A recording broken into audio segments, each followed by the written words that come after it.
Hi everybody, it's Steve Olson. It's March 10th, 2016, WSO. Yes, we did get a picture of the Eclipse from an airplane that had a kind pilot that pointed the plane right towards the Eclipse. Lots of updates and photos to go through tonight, so let's get started. First place I want to take you is to Skywatch Media Facebook page. And today they posted some photographs from the Eclipse. And these were apparently taken by a guy named Evan Zucker during the Umbra phase of the total solar eclipse. Revealed some planetary object to the upper right of the photos. And you can basically see them here, but I'm going to expand them up so you can take a bigger look here in a minute. But as you can see, these were taken in sequence, and we can see the objects behind. This is the eclipsed sun, and these are the objects. So these are the only photographs I've seen like this so far. If anybody else has any, please send them to me at olson.steven.d@gmail.com, and we'll look at these a little bit closer in a minute.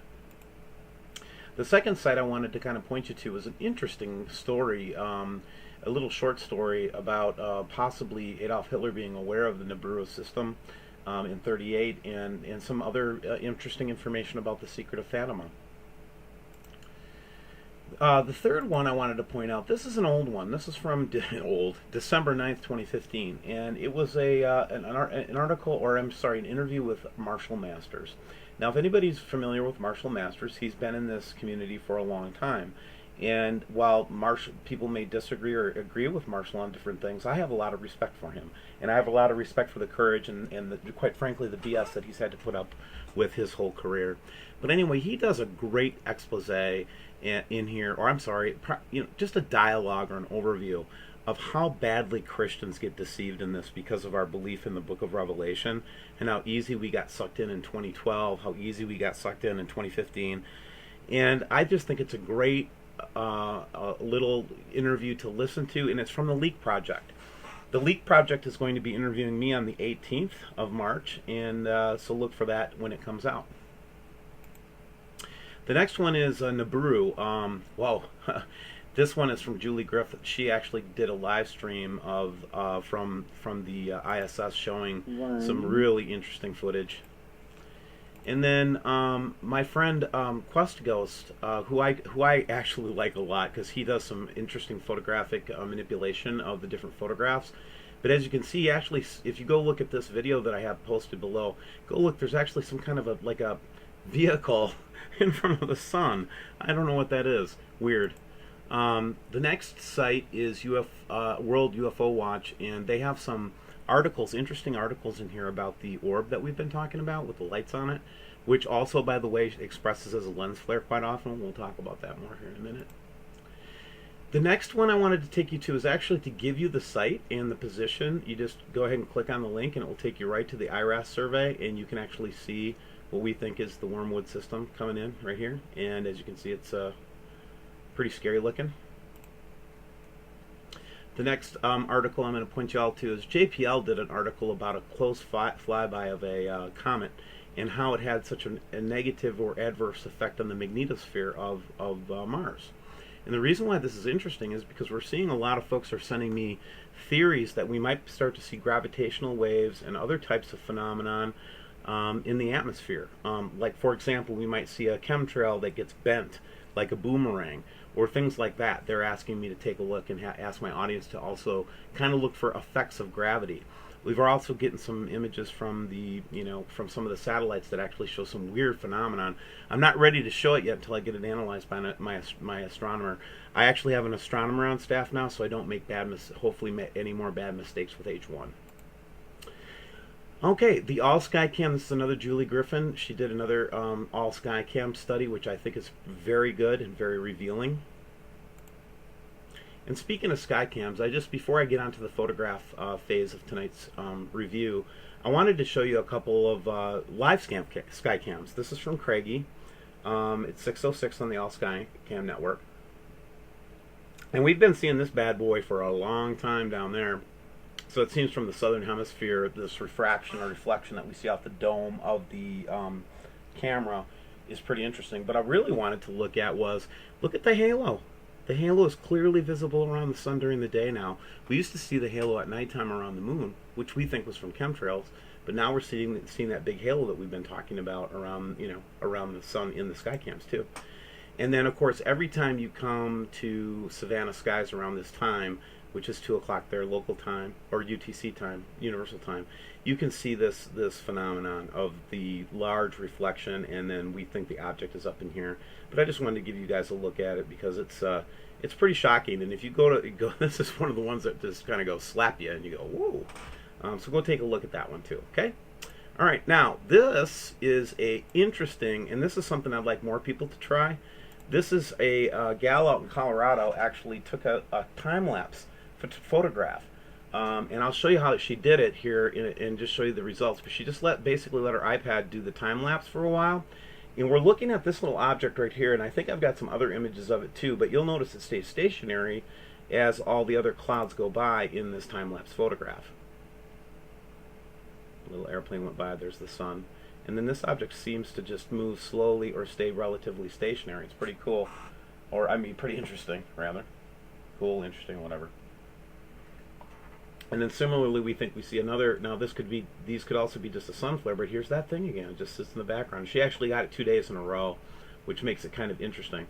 But if anybody wants to try the time-lapse photography, it's a very good way to see if we can see things in the sky. Just point it towards where the sun's going to come up or come down, and just set the time-lapse and let it go, And we'll see what we catch. All right, the next thing I want to do is now go to the image that we were talking about before, the one from the airplane that we got from the Skywatch Media channel. And here it is a little bit more close up. And so here's the full eclipse. And you can see here's the sun being eclipsed. And, and something here, I don't know what that is. I think this could be our system back in here, but here's that familiar big little object. And insiders are telling me that whenever we capture that particular object, we're making the powers that be very nervous. This is the only photograph I saw, because everybody else was kind of focused on the sun itself when they were doing it. I don't think anybody was looking for this kind of thing. This particular person was ready for it, and so that made it kind of interesting. And then you can take a look at the next one where the sun is, reflecting off the water there as the eclipse continues, and there's that image. It's just incredible and shocking. Now, I want to talk about this halo some more. I've been studying up on it and taking some time to look at the Colburn Bible and a couple other places where we see Nibiru texts. And there is some mention of a bubble that starts to envelop the Earth. And I have a feeling that this might be the approaching system and its kind of outer layers. The size of this thing changes. I've gotten photographs from literally everywhere in the world. I have hundreds of pictures of the halo now. And if you're telling me that that's a common occurrence around the world, I'm going to tell you you're full of, you know what. Halo again. Now, this is what I wanted to discuss on this one. See how the orb, that is definitely a lens flare, guys. Okay, no question about it. All right. The question is, what is it? Why does a lens flare do that? Could it be a reflection of an object up in there? I don't know. And then we see it sometimes separately, as I'm going to show you here in just a moment. This is just a neat Skycam video or a capture that we got with the big red orb in the background. And again, I don't think that's the object. If it was that big in the sky, we'd be shaking like a leaf in the wind, man, right now. This one was only interesting to me in the sense that it had this, maybe it was capturing part of the eclipse or something, but it's just interesting because it kind of cuts it off there. And these kinds of images are freaking me out. I'm going to show you one from my own house from the same day that kind of just shows something is going on with kind of a weird opposite bend. And this is that gravitational theory that we've been talking about. This was convincing to me because this is what I'm seeing. This is where I typically see this thing when it's in the more southern hemispheres. The object itself, which I think is wormwood, quite frankly. This is that object. See how notice that's in the front of the cloud, which I don't know if it means anything, but again, it leans towards sun flare of some sort. This was interesting because it seems almost like an object was blocking the sun. Now here's the one I wanted to show you guys about this. This is a little bit different than what we've been seeing in those sun flares. And again, this is just an image from a couple days ago, and it's just I don't know what to say about it or think about it. But what's interesting is some folks sent me some, if you've ever heard about the Hopi elders, the Hopi tribe in western United States actually has a lot of legends and discussions about this phenomenon.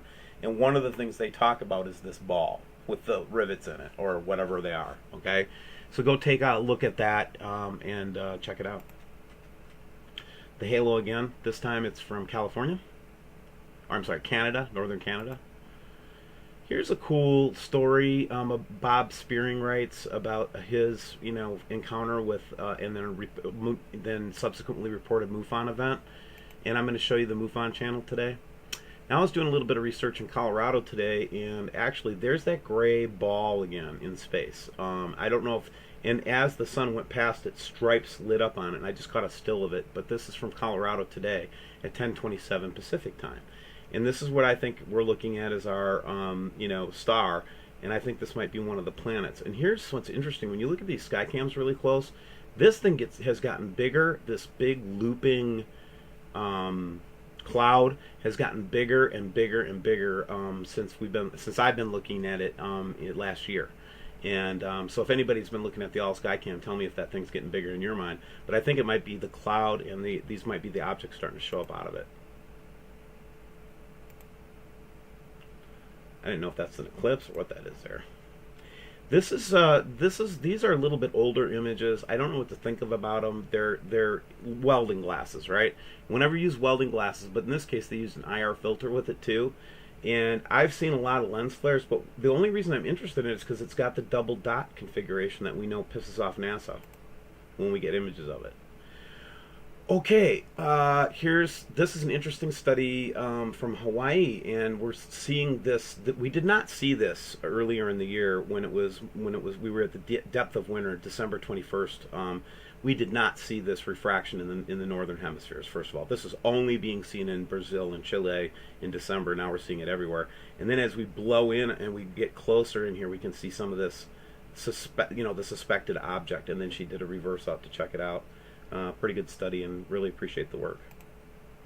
Again, this is just to show you that the halo is visible in Australia as well as everywhere else. These are okay. So when you're doing this you're manipulating the photographs from the space station. A lot of times you can make the flares look like planets and make them look like they've got dimensions to them. And while some of these might be planets or whatever, again, when you do this much manipulation to it, it makes it kind of not credible. So try not to manipulate the photos from ISS when you're doing studies for me. Just send me the raw footage. And then if you want to do some things to get things to stand out and things like that, do that, but also send me the original as well, okay? So I can compare it for the audience. More halo action this time from Iowa. I'm sorry, I couldn't pronounce Iowa. Now, at first I thought, okay, whatever. My friend Joey sends me this, and I'm thinking, whatever. That it doesn't look too interesting. Until I saw this blow up of that one part of it. That looks familiar to me. Now, if you guys haven't seen these banknotes in Europe, I wanted to point out something to you, that this is just one of those little things that you learn along the way when you're into this conspiracy stuff. And this is actually, we think, showing the Nibiru system on the 10 franc note. Does anybody see that with me, or am I crazy? I mean, those aren't normal to have two solar systems and going around our solar system. I don't know. But I think more it's this one that we're looking at, though, guys, just so you know, in case these happen to be Jupiter and whatever. Again, here's that little ring that we see in South Davis cam again, this time showing up on one of the webcams in Mexico again. And same one, but this time, again, getting the two orb kind of reflection. Again, I acknowledge it might be a reflection, and I believe that this is actually the star itself. Just an intense from Montreal, this intense sundog. And in this particular case, she said there was like a shooting light that went through it. That's pretty cool. And then here's a very intense study. We got just under the cloud cover on these photographs from this webcam in Mexico. And again, here's that little ball, big ball, NASA, and then some other object over here. Again, just stop the video if you want to take a look at something, man. Okay? I do go fast, I know, but there's a lot of material. People are sending me some great stuff. stop and read this, but this is interesting. She actually had an experience where the whole sky lit up orange. I also had the same experience back in 2012 in Wisconsin, where we actually had half the sky illuminate in an aurora borealis, but it was red. So I have seen this phenomenon before, and I believe those are coronal mass ejections from the brown dwarf. This one is just crazy. This is from the last moon, and right before the moon rose, somebody caught this. And we had been seeing a lot of different images above the moon when it was full, and this person actually caught something very, very interesting. So I want to thank the subscriber who sent it. And again, these are just more welding glass with IR filter. This was my picture. I walked outside. I'm talking to Ken Peters, no less. And if you know Ken Peters, he's the narrator for the Mystery Decoder channel. But anyway, I looked straight up and I said, Ken, you're not going to believe this, but I'm seeing a reverse rainbow above me. The sun is here. The rainbow is going in the opposite. Like, so if this is the sun, this was the rainbow. It was right above my head. I had huge sundogs. But what was interesting is that I would expect any kind of a rainbow to be this way, not this way. So that's the first time I saw a rainbow counter to the sun above my head before. Very strange. In my own back freaking yard. And you guys can see this stuff in your own backyard too, man. That halo, they're not going to be able to hide it, guys. It's going to get bigger and bigger and bigger. That's my prediction. Anyway, so here is the Winter Haven, Florida from today. And again, we're seeing this in the northern hemisphere now very plainly, very clearly. And this one was just interesting because it looked like something was up there. So I thought it was interesting, worth showing. So those were the photographs. Again, we did get the eclipse photograph that everybody's been asking about. Again, thank you, Skywatch Media, and all the people that have been participating. I love you all, subscribers. Right now, I think we're in a very dangerous time. I think it's time to be thinking about your preparations. I think it's important that you read some of the old prophecies in the Cold War Bible and a couple things so that you know what to expect. It's not going to be pretty, and so it's important now to start thinking about that, okay? Thinking about your preparations. I love you all. Please take care. Bye-bye.